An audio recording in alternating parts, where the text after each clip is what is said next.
नमस्कार शेतकरी मित्रांनो, मी महेश गायकवाड स्वागत करतो आपले शेतीविषयक यूट्यूब चॅनलमध्ये. शेतकरी मित्रांनो, आज आपण शक्ती कंपनीचे सोलर कशा प्रकारे फिट केले जाते याची A to Z माहिती आजच्या व्हिडिओमध्ये आपण डिटेलमध्ये जाणून घेणार आहोत. तर सर्वप्रथम जे आपल्या यूट्यूब चॅनलवरती नवीन असतील त्यांनी चॅनलला सबस्क्राईब करा, सोबतच्या नोटिफिकेशन बेल देखील प्रेस करा आणि हा व्हिडिओ खूप माहितीपूर्ण होणार आहे. शेवटपर्यंत नक्की बघा.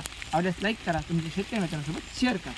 शेतकरी मित्रांनो, सोलर सिस्टीम बसवण्यासाठी सगळ्यात आधी योग्य त्या जागेची निवड केली जाते, जिथे दिवसभर पुरेसा सूर्यप्रकाश पडेल, झाडांची सावली पडणार नाही, अशी जागा सोलर फिटिंगसाठी फिक्स करावी. सोलर सिस्टीम बसवण्यासाठी फाउंडेशन पाया सिमेंट कॉन्क्रीटचा वापर करून एकदम मजबूत घ्यावा, जेणेकरून वादळ किंवा मोठ्या वाऱ्यातही सोलर पॅनल सुरक्षित राहतील. फाउंडेशन तयार झाल्यावर मुख्य खांबावर पॅनल बसवण्यासाठी आडवे आणि उभे पाईप नट बोल्टच्या साहाय्याने घट्ट बसवले जातात. लक्षात ठेवा की हे पाईप फिटिंग करत असताना स्ट्रक्चर व्यवस्थित फिट करावे, जेणेकरून वादळ वाऱ्यात आपले सोलर पॅनल सुरक्षित राहतील. स्टँड पूर्ण तयार झाल्यावर शक्ती कंपनीने प्रोव्हाइड केलेले हाय क्वालिटीचे सोलर पॅनल एकामागून एक व्यवस्थित फिटिंग करून घ्यावेत. पॅनल ठेवताना कुठेही स्क्रॅच पडणार नाही याची तुम्ही काळजी घ्यावी.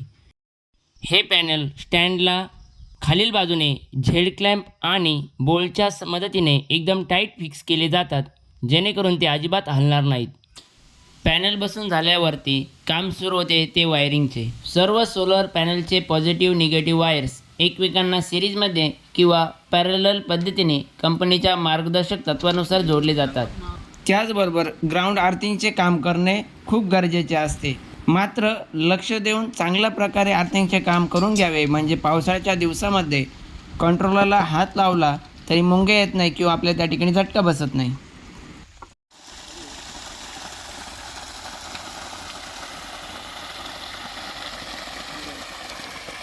शेतकरी मित्रांनो, अशा प्रकारे आपल्या शक्ती कंपनीचं 5 HP सोलर फिट झालेलं आहे. तर तुम्हाला व्हिडिओ आवडला असेल तर लाईक करा, तुमच्या शेतकरी मित्रांसोबत शेअर करा.